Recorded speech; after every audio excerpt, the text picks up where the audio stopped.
하나님 말씀을 보겠습니다. 창세기 22장 9절에서 24절까지입니다. 창세기 22장 9절에서 24절까지입니다.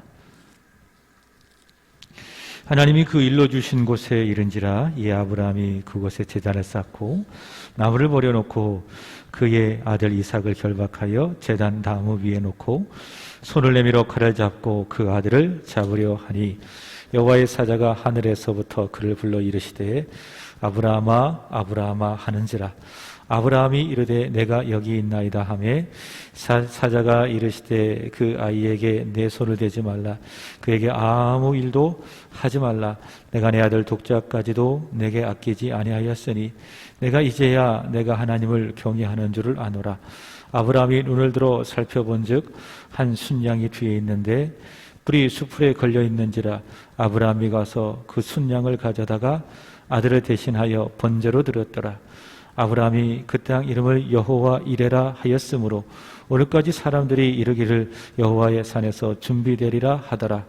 여호와의 사자가 하늘에서부터 두 번째 아브라함을 불러 이르시되 여호와께서 이르시기를 내가 나를 가리켜 맹세하노니 내가 이같이 행하여 내 아들 내 독자도 아끼지 아니하였은즉 내가 내게 큰 복을 주고 내 씨가 크게 번성하여 하늘의 별과 같고 바닷가의 모래 같게 하리니 내 씨가 그 대적의 성문을 차지하리라. 또 내 씨로 말미암아 천하 만민이 복을 받으리니 이는 내가 나의 말을 준행하였음이니라 하셨다 하니라. 이에 아브라함이 그의 종들에게로 돌아가서 함께 떠나 부엘세바에 이르러 거기 거주하였더라. 일 후에 어떤 사람이 아브라함에게 알리어 이르기를 밀가가 당신의 형제 나홀에게 자녀를 낳았다 하였더라. 그의 맏아들은 우수요 우수의 형제는 부수와 아람의 아버지 금무엘과 게셋과 하서와 빌다스와 이들랍과 부두엘이라. 이 8사람은 아브라함의 형제 나홀의 아내 밀가의 소생이며 부두엘은 리브가를 낳았고 나홀의 첩 르우마라 하는 자도 데바와 가함과 다하스와 마하가를 낳았더라. 아멘. 어제 그 시험에 대해서 말씀을 드렸습니다. 성경을 보면 시험이 두 가지가 있다고 확인을 했죠. 첫 번째로는 마귀에 의하여 주어지는 시험, 이것을 템테이션이라고 이야기를 하고, 하나님으로부터 주어지는 시험, 이것을 테스트라고 이야기를 합니다. 자, 첫 번째, 시험에 빠지는 그런 경우들이 있다. 그리스도인이 합당한 예배라고 하는 그런 책이 있는데 그 책에 보면 우리가 유혹에 빠지는 경우를 이렇게 이야기하고 있습니다. 첫 번째로는 고질적으로 죄에 빠지는 환경에 있어야 할 의무도 없고 또 그럴 필요도 없는데 그것을 피하기는커녕 오히려 그것들을 추구하거나 그것들에 자기 자신을 내어버려 줄 때, 그때 시험에 빠지게 된다라고 하는 것이고요. 두 번째로는 허탄한 생각을 품고 그것을 탐닉하게 될 때 시험에 빠지게 된다. 그 다음에 네 번째로는 태평함과 낙담과 불신앙으로 자신의 영적인 상태를 부인하거나 죄를 탐닉하며 그 자리에 눌러 앉아 있을 바로 그때에 시험에 빠질 수가 있다. 마지막 네 번째로는 부지중에 느닷없이 떠오른 잘못된 생각을 붙들고 한없이 그 생각에 내가 사로잡힐 바로 그때 시험에 빠질 수가 있더라라고 하는 겁니다. 우리는 이런 때를 잘 분별해서 시험에 빠지지 않도록 늘 하나님의 말씀과 우리 자신을 지키고 또 우리 자신을 바로 세워야 할 줄로 믿습니다. 이런 마귀로부터 오는 유혹, 이런 시험이 있는 반면에 두 번째 시험이 있죠. 하나님으로부터 받는 그런 시험이 있습니다. 이것은 테스트인데 결국 이 시험은 하나님이 우리에게 결국에는 복을 주시기 위해서 하나님께서 우리에게 시험을 주시는 것이다. 그래서 우리는 이 시험을 믿음을 가지고 잘 받고 또 감당하고 또 결과를 받으면 되겠죠. 아브라함이 받은 시험은 독자 이삭을 번제로 드려라라고 하는 그런 시험이었는데 그것은 테스트였죠. 그래서 아브라함은 믿음으로 그 시험을 받게 되어지는데, 자, 9절의 말씀을 보시면은 이렇게 이야기합니다. 하나님이 그에게 일러 주신 곳으로 이른지라. 이 아브라함이 그곳에 제단을 쌓고 나무를 버려놓고 그의 아들 이삭을 결박하여 제단 위에 놓았다. 이렇게 이야기하고 있습니다. 그리고 10절의 말씀을 보시면 손을 내밀어 칼을 잡고 그 아들을 잡으려 했다. 이렇게 이야기합니다. 자, 이런 아브라함의 모습을 보면 두 가지를 확인할 수가 있습니다. 첫 번째로는 아브라함은요, 하나님께서 말씀하신 대로 정확하게 순종했다라고 하는 겁니다. 하나님의 말씀을 그대로 행하는 겁니다. 자기 생각을 더하거나 또 하나님의 말씀에 자기 생각을 가지고 빼지 않았어요. 더하거나 빼지 않고 정확하게 하나님께서 말씀하신 대로 행하는 것을 볼 수 있습니다. 창세기 22장 2절 어제 읽었죠? 하나님께서 뭐라고 말씀하십니까? 일러준 한 산으로 가서 그를 번제로 드려라. 이것이 하나님께서 아브라함에게 말씀한 것 아니겠습니까? 그대로 하는 거예요. 그래서 9절 다시 보시면 아브라함은 그에게 일러주신 그곳에 갔다. 그리고 그곳에서 제단을 쌓고 나무를 버려놓고 그 위에다가 이삭을 결박해서 제단 위에 놓고 손을 내밀어 칼을 잡고 그 아들을 잡으려고 했다라고 하는 겁니다. 두 번째로는 아브라함은요, 이삭을 번제로 진짜 드리려고 했습니다. 다시 이야기한다면, 하나님 설마 그렇게 하시겠어? 이런 마음을 갖고 신용한 것이 아니라 진짜 그렇게 아들을 잡아 칼로 죽이려고 했다라고 하는 것이죠. 하나님이 번제로 드리라고 했으니까 그 일이 이런 일들이 불가능한 건 아니에요. 그러나 결코 쉬운 일이 아닙니다. 결코 쉬운 일이 아니다. 부모가 자식을 사랑하는 것은 당연한 것이죠. 그래서 부모가 그 사랑하는 자식을 자기의 손으로 쉽게 죽일 수 없는 겁니다. 이거는 불가능한 건 아니라는 거죠. 그러나 진짜 어려운 것이다. 이것이 바로 아브라함이 칼을 들고 이삭을 죽이려고 했던 것이다 라고 하는 겁니다. 그렇지만 아브라함은요, 믿음이 있기 때문에 매우 어려운 일이지만 그것을 행한 것입니다. 어제 말씀을 드렸습니다. 히브리서 11장 17절에서 19절에서 말씀을 드린 것처럼 그는 어떤 믿음을 갖고 있었는가? 내가 이삭을 죽여도, 하나님께서 말씀하신 대로 이삭을 죽여도 하나님께서 그를 다시 살리실 것이다 라고 하는 그 멀리 보는 그 믿음이 있었죠. 그 믿음이 있었기 때문에 그는 사랑하는 아들 독자 이삭을 진짜 죽이려 했던 것입니다. 신용한 것이 아니라. 그래서요, 믿음은요, 우리의 감정, 의지보다 더 큰 게 믿음이에요. 잘 생각하세요. 내 안에 어떤 가슴이 막 기쁘고, 이게 믿음이 아니에요. 내가 이렇게 살리라 라고 하는 내 의지도 믿음이 아니에요. 믿음은 뭐냐? 하나님과의 관계 속에서 생각하는 거예요. 예수 그리스도를 바라보는 것, 십자가만을 붙드는 것, 하나님을 깊이 신뢰하고 사랑하는 것, 그것이 무엇이다? 그것이 바로 믿음이다. 그래서 믿음은 자식과 부모 간의 감정보다, 또 우리 자신의 의지보다 훨씬 더 이상의 차원이 바로 믿음이다. 그 믿음은 모든 상황과 환경을 뛰어넘을 수 있는 강력한 힘이 무엇이다? 그것이 바로 믿음이다. 그래서 사도 바울이 로마서 1장에서 이야기했던 것처럼 오직 의인은 무엇으로 살아요? 믿음으로 사는 겁니다. 요한일서 5장 4절의 말씀처럼 바로 그러한 믿음이 있을 때에 우리는 이 세상을 결국에는 이기게 되는 것이죠. 불가능한 일은 아니지만은 결코 쉽지 않는 그 일을 아브라함은 할 수 있었던 것입니다. 무엇 때문에? 믿음. 그 믿음이 있었기 때문에. 자, 아브라함이 이삭을 잡으려고 하자, 자, 11절에 보시면 여호와의 사자가 아주 다급하게 말씀하시죠. 아브라함의 이름을 두 번이나 부르면서 아브라함아, 아브라함아 하는지라 아브라함을 부르게 되는 겁니다. 자, 그러자 또 이야기하시죠. 사자가 이르시되 그 아이에게 내 손을 대지 말라. 그에게 아무 일도 하지 말라. 내가 내 아들 내 독자까지도 내게 아끼지 아니하였으니 내가 이제야 하나님을 경외하는 줄 아노라. 자, 이 말씀 우리는 잘 이해해야 됩니다. 하나님이 그제서야 아브라함이 믿음이 있어서 정말 아브라함이 하나님을 경외하는 사람이다라는 것을 그제서야 확인한 게 아니라는 거예요. 그제서야 확인한 것이 아니라 그동안 아브라함이 가졌던 그 믿음이 독자 이삭을 하나님 앞에 아끼지 않고 드리는 그 순종을 통해서 온전히 확인됐음을 아브라함에게 말씀해 주시는 거예요.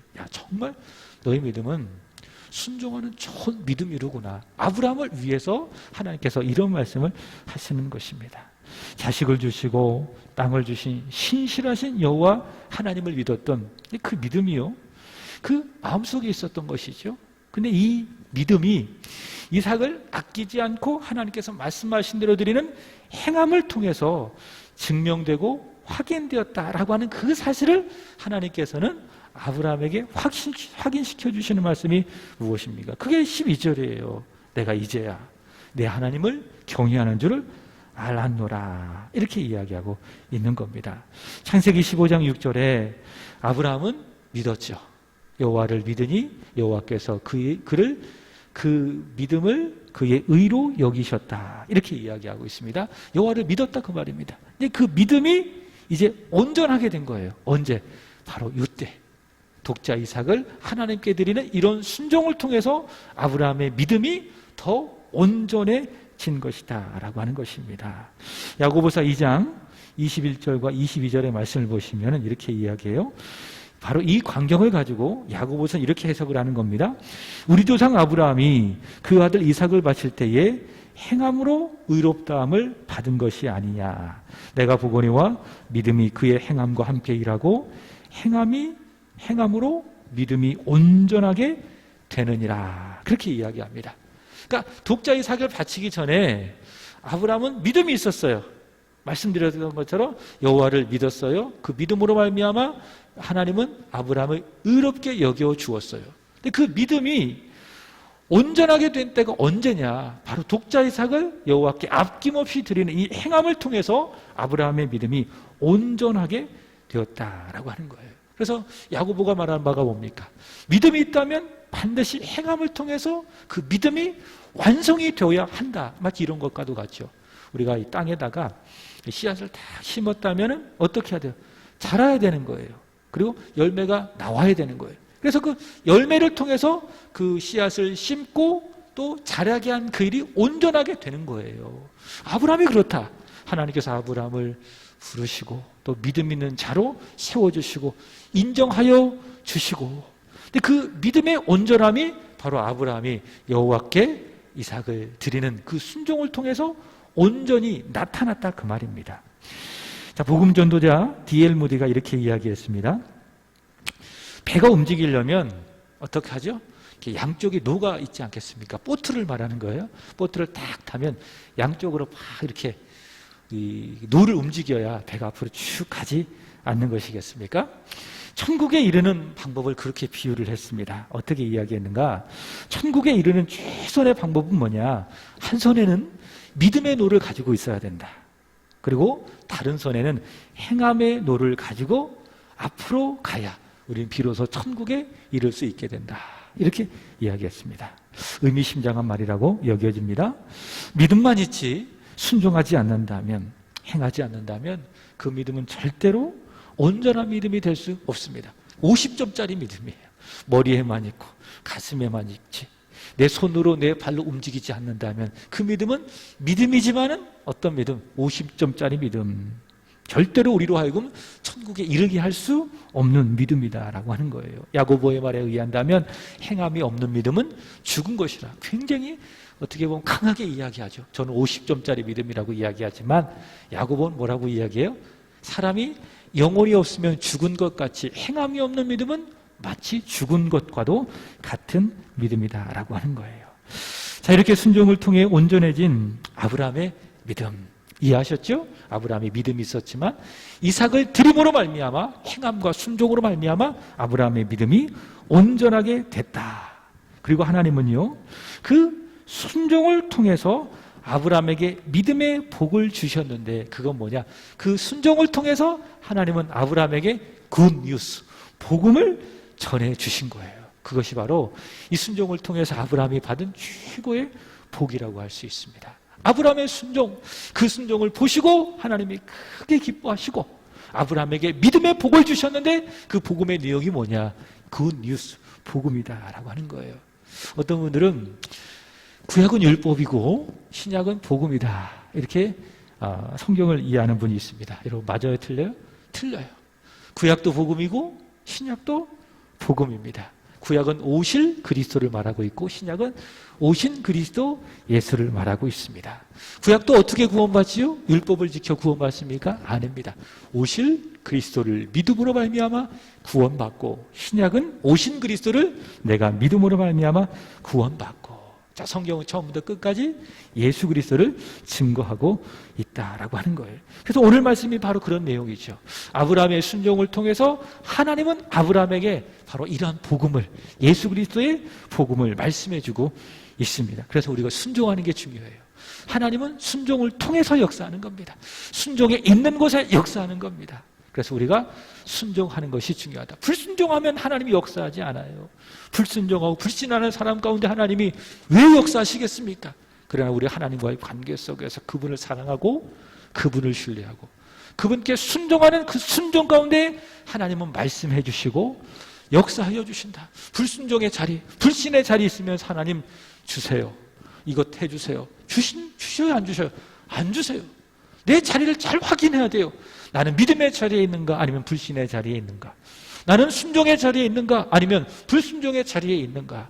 이거 확인하지 않냐고 하나님께 주세요 하면 하나님 주실 수 있겠냐? 그 말이에요. 먼저 내 중심을 하나님 앞에 바로 하고 순종의 자리를 내가 잘 지켜간다면 하나님이 기뻐하시고 거기에 우리에게 복을 내려 주시는 것입니다.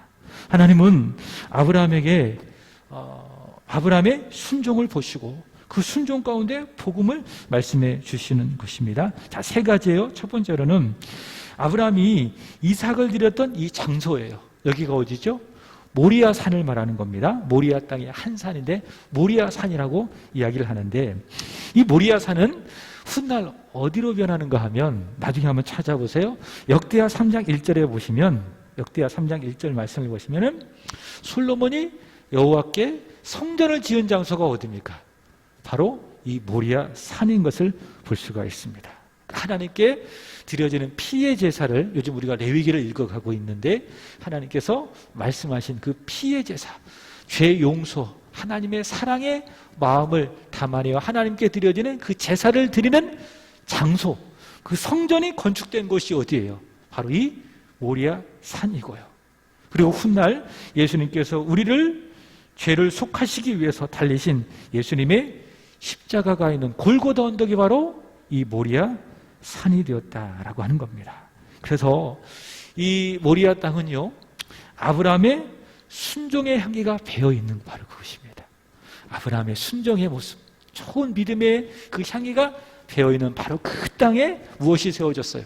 솔로몬의 멋진 성전이 세워졌고 더 나아가 예수 그리스도께서 우리를 위해서 감당하신 십자가가 세워진 장소, 보혈의 향기가 배어진 장소가 바로 이곳이 되었다라고 하는 거예요. 아브라함의 순종이 있는 그곳에 하나님이 이런 역사를, 이런 복을 주시는 겁니다. 두 번째로는 아브라함의 순종으로 계속하시는 어린 양 예수 그리스도를 하나님께서는 미리 쫙 보여주시는 거예요. 자, 13절에 보시면은 아브라함이 눈을 들어 살펴본즉 한 순양이 뒤에 있는데 뿔이 수풀에 걸려 있는지라 아브라함이 가서 그 순양을 가져다가 아들을 대신하여 번제로 드렸더라. 여러분 기가 막히지 않겠습니까? 아브라함과 이삭이 이렇게 하나님께서 말씀하신 그 산으로 쭉 가고 있었죠.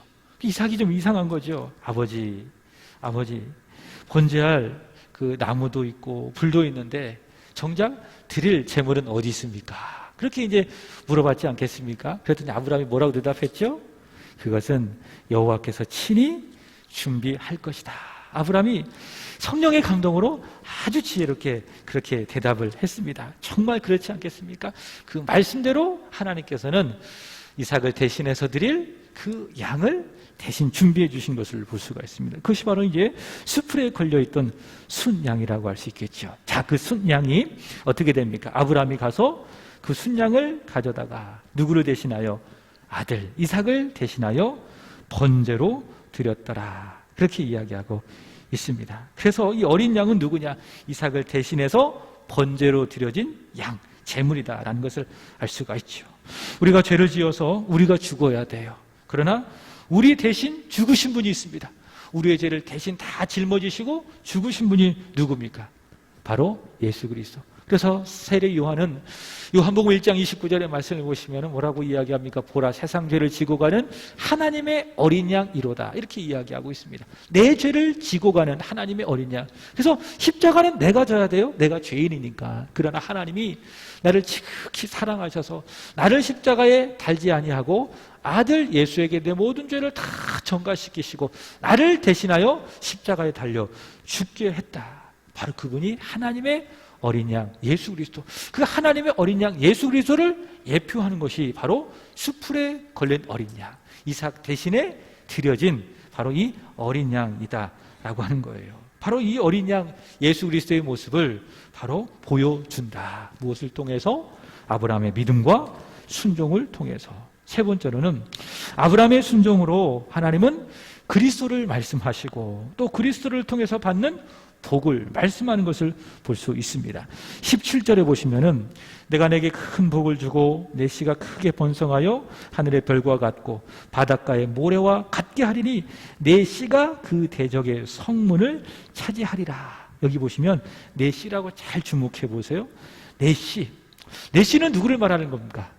사도 바울은 갈라디아서 3장 6절에서 그리스도라고 분명히 이야기하고 있습니다. 그러니까 아브라함에게 너의 씨를 주겠다, 너에게 자손을 주겠다라고 약속했을 때에 그 자손은, 그 씨는 누구라고요? 예수 그리스도. 예수 그리스도가 그 대적의 성문을 차지한다. 무슨 의미죠? 예수님께서 십자가에서 우리를 죄를 구원하시기 위해서 죽으셨지만 그러나 죄를 이기시고 사망을 이기시고 다시 부활하실 것을 말씀하는 거예요. 그것이 바로 내 씨가 그 대적의 성문을 차지한다. 그래서 하나님은 이 아브라함의 순종을 통해서 그리스도를 말씀하시고 그에게 십자가를 말씀해 주시고 그에게 부활의 이 내용을 통해서 복음의 핵심을 말씀해 주는 것을 볼 수 있습니다. 또 18절에 보시면은 또 내 씨로 말미암아 천하 만민이 복을 받으리니, 이 복이 뭐죠? 세상적인 복이 아닙니다. 예수 그리스도를 믿는 자가 하나님의 자녀가 되어지는 바로 그 복을 받게 될 것이다 라고 하는 거예요.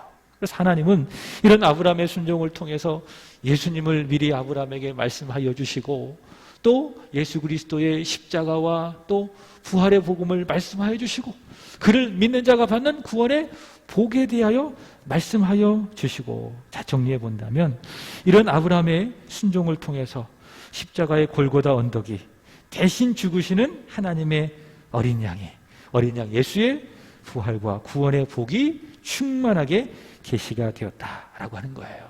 여러분, 하나님은요 순종을 통해서 일하십니다. 믿음과 순종을 통해서 일하십니다. 내가 믿음이 있잖아요. 거기 하나님이 일하시고 역사하는 거예요. 그리고 내가 믿음의 사람이다, 순종의 사람이다라고 하는 증거가 뭐예요? 내가 기도하는 거예요. 그리고 하나님을 예배하는 거예요. 그게 믿음의 증거, 순종의 증거입니다. 그래서 하나님은 기도하는 자에게 역사하는 거예요. 하나님을 잘 섬기며 하나님만을 바라보며 하나님을 예배하는 자에게 우리 하나님은 역사하는 거예요. 오늘 아브라함이 그 증거가 아니겠습니까? 아브라함은 믿음의 사람, 순종을 통해서 그 믿음이 온전하게 되어진 사람, 그 아브라함의 믿음 가운데 하나님이 말씀하시고 역사하시는 것이다 라고 하는 거예요. 여러분, 항상 순종하며 그래서 살아가시기 바랍니다.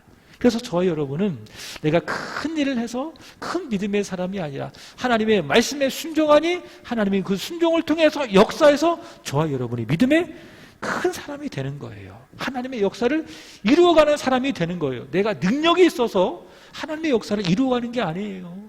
우리 다 평범한 사람들 아니겠습니까? 다 노말한 사람들 아니겠습니까? 우리가 어떻게 큰 일을 해요? 우린 그럴 만한 자격도 없고 능력도 없어요. 그러나 하나님은 너는 큰 일을 할 수 있어 이야기해요. 언제? 하나님을 믿을 때, 하나님의 말씀에 순종할 때, 하나님이 그 순종을 통해서 역사하시니까는 너는 믿음의 큰 사람이야, 너는 큰 일을 할 수 있어. 하나님 우리에게 그렇게 말씀하고 있는 겁니다. 여러분, 믿고 순종하고 열심히 낙심하지 말고 기도하고 하나님 잘 섬기고 예배에서 하나님의 역사를 이루어가는 믿음의 주인공이 되기를 주님의 이름으로 축복합니다. 스코틀랜드의 종교기억자 존 낙스라고 하는 분이 이런 얘기를 했습니다. 한번 따라해서 볼까요? 기도하는 한 사람이 기도 없는 한 민족보다 낫다. 아멘이십니까? 기도하는 단 한 사람이 기도하지 않은 한 민족보다 훨씬 낫다고 이야기했어요. 그래서 세안교회가 소망이 있습니다. 그래서 여기 와서 이렇게 기도하는 분들이 있기 때문에 우리 교회에 소망이 있는 것이고요. 더 나아가 우리 나라에 소망이 있는 겁니다. 요즘처럼 참 모여서 기도하고 예배하기가 눈치 보이고 어려울 때가 어디 있어요. 오늘도 이제 뉴스를 보니까는 종교시설에서 집단 감염됐다고 하니까는 대부분 드는 생각이 저 교회 아니야? 이렇게 딱 생각이 들더라고요. 근데 알고 보니까는 교회가 아니더라고요. 보니까는 영생교 사이비 종교 집단이더라고요. 딱 카메라가 보여주는데 거기 한 글귀가 아주 웃기더라고요. 뭐라고 쓰였는가 하면 메시아는 한국 사람이다. 이렇게 쓰여 있더라고요. 근데 거기서 이제 집단 감염이 벌어져서 종교시설 집단 감염 그러니까는 대부분 사람들이 저 교회다.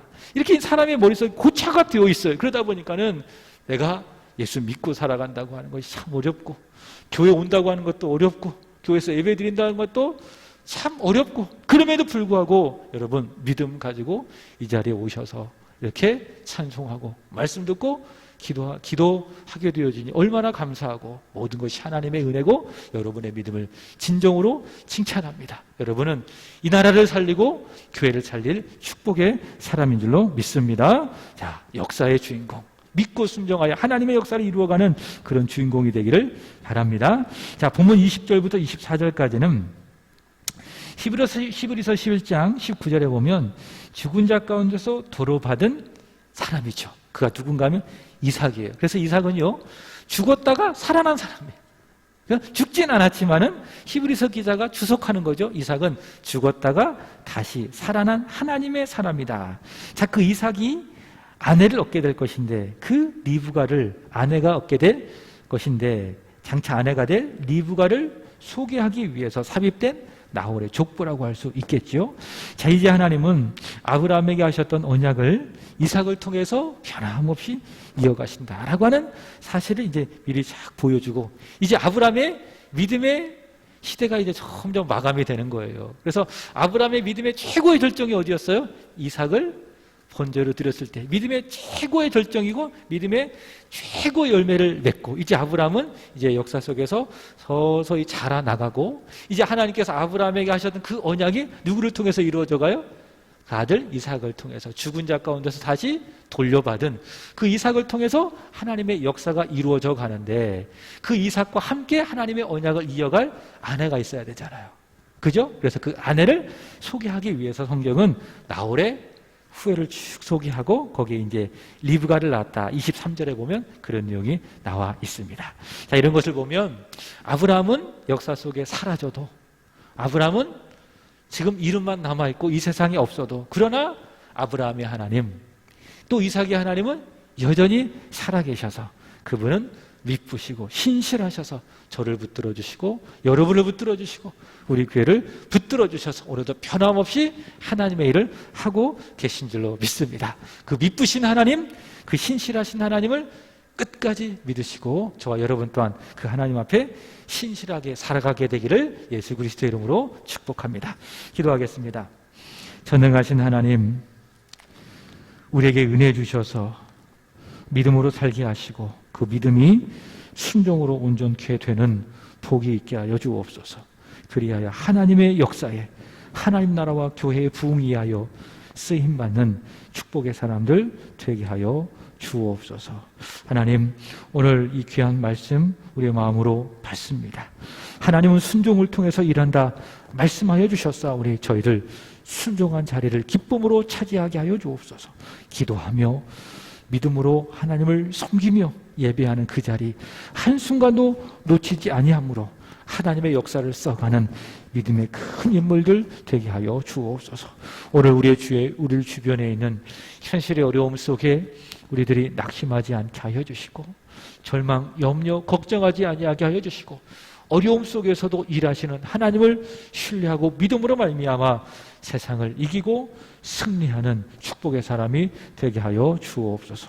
아무것도 염려하지 말고 오직 모든 일에 기도와 간구로 감사함으로 하나님 앞에 끊임없이 아뢰을 수 있는 기도의 사람이 되게 하여 주옵소서. 내 안에 기도의 불이 꺼지지 않게 하여 주시고, 우리의 가정에 기도의 불이 꺼지지 않게 하여 주시고, 우리 세한교회 안에 기도의 불이 꺼지지 아니하도록 하나님의 성령으로 붙들어 주옵소서. 하나님, 오늘은 이 구역을 위하여 간절히 기도드립니다. 우리 박종수, 강미선 권사님, 예찬, 예성, 우시숙 권사님, 전지수, 김승기 권사님, 변준식, 변혜령, 정진수, 허순덕 집사님, 정수목, 정재우, 그리고 김용숙 성도님, 우리 김명호 어머님, 윤관준, 최일홍 성도님, 하나님 이들을 기억하여 주시기를 원합니다. 이전에 불려 저들의 영혼을 위하여, 저들의 믿음을 위하여 간절히 기도드리오니 하나님, 아브라함과 같이 믿음만 있는 것이 아니라 행함을 통하여, 순종을 통하여서 그의 믿음이 온전하여져서 하나님의 쓰심에 귀하게 쓰임받는 의의 병기, 축복의 사람들이 되게 하여 주옵소서. 믿지 아니하는 이들이 있다면, 혹 자녀들이 있다면, 혹 오랜 동안 교회 나오지 못한 이들이 있다면 하나님 기억하여 주시고, 포기하지 아니하는 하나님의 사랑을 저들이 깨달아 알 수 있게 하여 주시고, 하나님의 때에 주 앞에 나와 우리 모든 자녀들, 모든 성도들 함께 예배함으로 말미암아 이 구역이 더 견고해지고 부흥되게 하여 주옵소서. 하나님, 이 구역의 부흥이 하나님 나라의 부흥, 우리 세한교회의 부흥이 되게 하여 주시옵소서. 세워주신 구역장님, 그리고 인도자님 두 분의 권사님을 축복하여 주시고, 성령과 기도보다 앞서지 않게 하여 주시고, 늘 하나님의 성령으로 충만하기를 간절히 원하며 이 구역을 섬겨가는 것이 저들에게도 복이 되게 하여 주시고, 자녀와 기업과 일터와 그 모든 것 위에도 다 복이 되게 하여 주옵소서. 그리고 훗날 주님 앞에 섰을 때에 참 잘했다 칭찬받는 상급과 면류관이 되게 하여 주옵소서. 오늘 이 밤에도 하나님 앞에 기도하는 우리 사랑하는 권사님, 그리고 우리 집사님 축복하여 주시기를 원하며 하나님의 말씀을 붙들고 순종하기를 간절히 기도하는 저들 가운데